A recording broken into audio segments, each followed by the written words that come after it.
Everybody, it's Lori with Behavior Education. Today is Sunday, September 1st, 2019, so happy Labor Day weekend. We're at Behavior Education.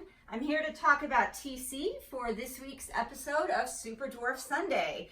And an exciting one it is, or potentially it was an exciting one, but TC escaped this week. He's in his enclosure now. And as you can see, I've got pins in his sliding doors now, and I have some extra molding around this glass, and that is because TC made an escape this week.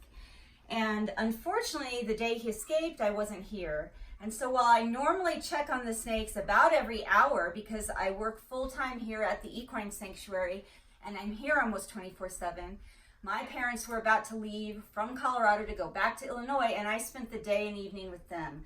So after checking on TC Tuesday morning, I was gone all day. I didn't get home until between 9 and 10 p.m. My husband Jim doesn't check on the snakes, so the first thing I did when I got home is started checking all the snakes, and I didn't see TC. So I opened his enclosure, and I started looking under all of his hide boxes and his humidity boxes, and I did not see him. So I took everything out of his enclosure, and I still did not see him. And I checked every nook and cranny of this PVC enclosure, but this particular brand, which is NPI Plastics, it used to be called Neodesha, doesn't really have any ledges or nooks and crannies for animals to get into. So then I elicited the help of my husband Jim, and he went through everything in the enclosure, took everything out, checked the screens. We couldn't figure out how he wasn't in there. But if you look at this enclosure here at the top, this is how I had his, and my fingers fit right between these sliding doors. Not easily, but snakes can flatten themselves pretty thin, and these doors move a lot, especially when these pins aren't in. And so I am guessing that's how he got out. And I'm saying that because after I made these modifications to the enclosure, this week I saw Tau Ceti attempting to squeeze through here and pushing on the glass in the area where I believe he got out. And he has not escaped since I made these modifications. So he's in here right now, sitting in his humidity box. He just put his head back in there. And again, I'm not going to get him out and bother him. If he wants to sit in his humidity box, I am fine with that, because at least I know where he is and he is safe and sound in his enclosure. We were both sure, my husband and I were both sure, that there was absolutely no way that we were missing him in the enclosure or in any of his stuff because we took it all out. We started to do a systematic search of the room. So the first thing I did was I pulled all of these storage bins out from against the wall, and I checked behind them, and then we opened them all and checked inside. And then I checked underneath all of these enclosures, and I got on a ladder so that I could look behind all of these enclosures. And I checked up in these lights, and I checked each of these enclosures. I took all of these stuffed animals down and this lamp down, and I checked every nook and cranny over here where TC could possibly be, because he has climbed up when I've been monitoring him in these stuffed animals before, but he wasn't up there. He wasn't in or around any of these enclosures, and we didn't find him anywhere over here. So then we checked this futon. I took everything off the futon. I checked behind it, I checked under it, I checked the pillows, I checked inside the blankets, nowhere to be found. So then we divided our efforts, and I started over here, and I checked underneath and behind all of these terrariums on this side of the room. I pulled all of these bins out. My laptop bag was in here, and wouldn't you know, it was completely unzipped and everything was open. So you know how snakes are. I took everything out of here to see if he'd crawled inside this bag. He's nowhere to be found. I then started taking all of the books off all of these bookshelves, looking behind the books, looking under the bookshelves, in these dog beds, while my husband Jim checked this closet. The bottom of the closet has a pretty big space in it. And so Jim, while I was checking the bookshelves and all of the remaining items on that side of the room, started going through this closet. And I have tons of boots in here and tennis shoes in here. They're the only type of shoes I wear, and they're just perfect, you know, for snakes to get inside. And before I had so many cats and snakes, I used to occasionally, because we live on a ranch, find rodents inside these. but he was not inside any of the boots. So then Jim starts going through all my clothes, and I have all of my sweatshirts stacked up here in the closet. I would rather spend money on reptile enclosures and things for the cats and dogs and horses than I would on furniture. So I don't have dressers and things like that. I just fold my sweatshirts up and put them on the floor of my closet. Well, Jim says, here he is. And he found TC curled up underneath several of my sweatshirts. I was really relieved. And so I ran over here and I see TC start to dart away. And contrary to what I'm always telling everybody about grabbing them in the middle and not suddenly grabbing them and not grabbing them by the tail, I did that anyway because I didn't want him to get away. I have several more of these storage bins in that closet, and he started to crawl under one. So I just grabbed him and he darted through my hands, and I ended up with the last third of his body, and I just held onto it and took him out.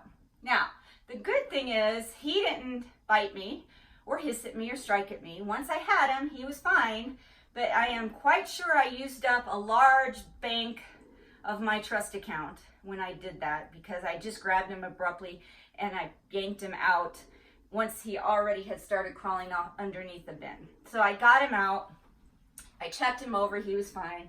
I put him back in his enclosure, and then we started to try to figure out how he got out, and we figured out it had to be between the two glass panes. So I have 5 of these enclosures, and I'm actually super happy with them. They're light, they're easy to set up, they come already put together, they stack easily. Literally from the time one gets delivered, I can have it set up and ready to go in 5 minutes. So I'm not complaining about these enclosures, but I've always had adult snakes in them up until now. And they're 4 feet long and 17 inches deep and 18 inches high. So they're appropriate for a medium or smaller adult snake. This is the first baby that I've had in these. And apparently at, what is he, about 12 weeks old now, he was still small enough that he was able to fit through this glass, and that's how he got out. And unfortunately, I was gone all day, and he was out for I don't know how many hours before I found him. And I'm just very, very lucky that we found him, because he's safe in this room. But if he had gotten under the door here to the rest of the house, that could have been a nightmare, because then he could have gotten anywhere. He could have gotten outside, he could have gotten in vents. We have cats in the house and dogs, and it could have been very, very bad for him if he left this room. Thankfully he didn't, and thankfully we found him. So the worst part of it is TC is not even technically my snake, and I was panicking because Garrett Hardall still owns this snake. And of all of my snakes that could have gotten loose and could have gotten lost, it had to be the one and only Super Dwarf reticulated python that we have here that came from Reach Out Reptiles. May at some point in his life go back to Reach Out Reptiles. So I was a little bit concerned about that, and this is the first snake in my huge collection of, what are we at, around 50 snakes now, that has ever escaped from their enclosure. Now, I have lost track of some before when I've had them out, had them in a feeding bin and not put the lid on. Things like that, yeah, they've crawled out and I've had to look for them, but I've been right there in the area and I've noticed right away that they've moved. This is the first actual, in my time of owning snakes, escape that I've had from an enclosure that I thought there was no way for the snake to get out of. So lesson learned, if you get one of these enclosures, or I would recommend any enclosure that has the sliding doors, and you're going to put a baby snake in it, or maybe a very, very small snake like garter snake or some species that's tiny, to put some type of molding on the edges of the sliding glass so that nothing can fit through there. And like this did come with these anti-slide pins, make sure and use them, because that is not an experience that I want to repeat. But it had a happy ending. So for the rest of this video, enjoy the photos and the video footage of Tau Ceti from this week. And we will see you next Sunday for another episode of Super Dwarf Sunday. Everybody enjoy your Labor Day. Always try to be kind and love your animals. Thank you. So before all the drama started with the escape, Tau Ceti and I had a normal evening on Monday. This is some video footage of him just hanging out Monday evening before all this happened the next day. Today is Wednesday, August 20-something. I've lost track. Tau Ceti's down in his water. I don't know if he will move if I open this glass to take a look at him. I'm gonna see.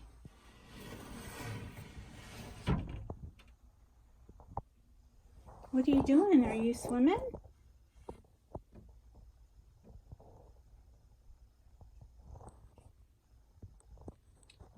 You're fine. I'm just checking on you and seeing what you're doing after the scare you gave me yesterday. Mainly, just making sure that you're actually in here where you're supposed to be. You like that water?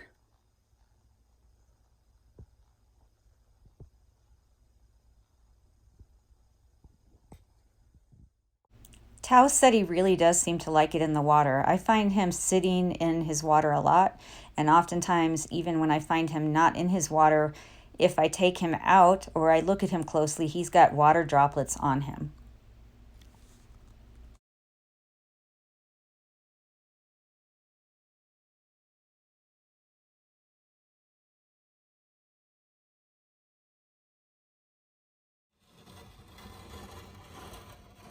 ITC, what are you doing? Just staring into space. Are you upset because you've been grounded? Huh? You shouldn't have escaped. And then you wouldn't have been grounded most of this week.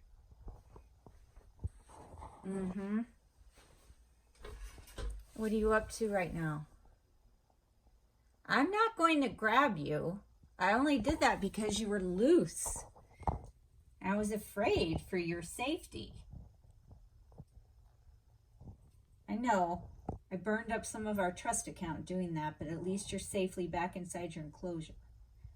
All right, I'm leaving you alone if you're going to turn your head away and be that way. Bye. So what we're seeing now, I believe, is a very emotionally frustrated Tau Ceti, because I basically grounded him all week after his escape. I did not let him out to explore because I wanted to see if he would try to break out again, and if so, where he was doing that. And he did try to break out several times, but luckily my enclosure modifications held and he wasn't able to get out. So when it came time to feed him, he was just so overstimulated and excited by the sight of the target. And oftentimes they do go through a phase of training where this happens. He just started striking one time after another at the target stick because he is associating it with a food reward, which is what we want. But we want him to associate it with a food reward, but realize it's not food, come towards it, investigate it, tongue flick at it, and then when it's out of the way, look for the food reward. Tau Ceti clearly wasn't in a state of mind during this training session to do that. And so I definitely couldn't follow through with the original training plan that I had worked out for this session. I had to lower my criteria, reward smaller approximations, just lower my overall expectations, and reward any step in a positive direction. So what I'm looking for here is any sign of relaxation and any sign that he's starting to think first before blindly striking. So I'm watching for him to unanchor his tail and move in the direction of the target, even the smallest fraction of a distance, without striking at it. And as soon as I see that happen, I'm going to give him the food reward. It doesn't matter that last training session he did outstanding. I have to work with the animal that's in front of me during this training session. So once he unanchored his tail, relaxed his body slightly, and moved in the direction of the target even a little bit, I went ahead and presented the food reward to him, and we call that a success for this training session. We're not going to compare it to the last training session or the one before that. Animals live in the here and now, and when we are working with these animals, we need to live in the here and now and work with the animal and the state of mind that that animal is in now. Today is Friday, August 30th, 2019. I'm just checking in on Tau Ceti, who's mainly been grounded since his escape on Tuesday. And he's been kind of not a happy snake this week. He ate last night, so I really actually don't want him coming out and I don't want to mess with him. But he's active and up and about, messing around with the glass doors, no doubt trying to see if he can escape again. I'm only opening this briefly, just to get a quick video of you. You're not coming out. You're not eating again, because you just ate last night and you need to rest. Good boy, Tau Ceti.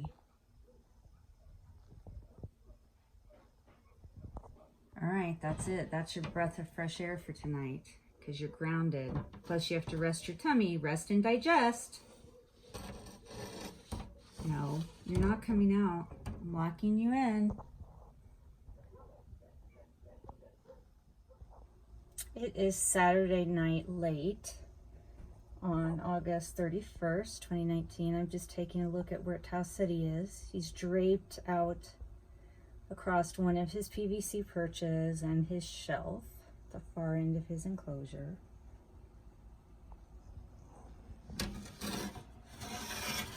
Hi there, TC. We can see you much better from this side of the enclosure.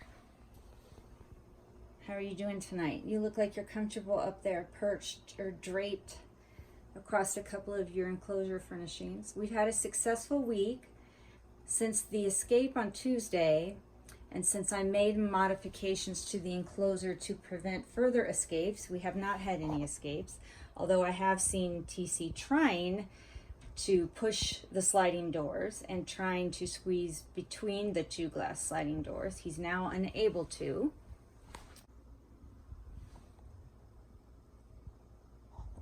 All right, you're a good boy.